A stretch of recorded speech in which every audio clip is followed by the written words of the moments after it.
Video பாருங்கள் மக்களே. இன்றைக்கி நல்ல ஒரு மீன் குழம்பு வைக்கலாம். ரொம்ப நாளைக்கு பிறகு நல்ல ஒரு சாலை மீன் கிடச்சிது. மசாலா அரைச்சி வச்சுருக்கேன். இஞ்சி பச்சை மிளகா போட்டாச்சு. இது குடம்புளி. இதை கொஞ்சம் நேரம் தண்ணியில் ஊற போட்டுக்கிட்டு இப்படி பிச்சு பிச்சு போட்டுக்கிடுங்க. இது நல்லது. இந்த புளி சாலை மீனுக்கெல்லாம் இந்த புளி போட்டு வச்சா ரொம்ப நல்லாயிருக்கும். மசாலையை கூட்டி வச்சு பச்சை வடை போன பிறகு இந்த மீன் எடுத்து போட வேண்டியதான். மீன் அப்படி வெள்ளி மாதிரி கழுவி வச்சுருக்கேன். சூப்பராக இருக்குது.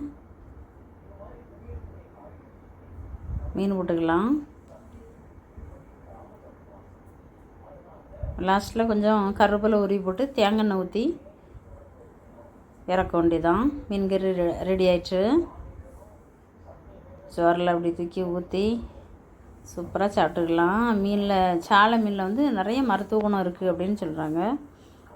சாலை மீன் கிடச்சா நல்லா வாங்கி சாப்பிடுங்க.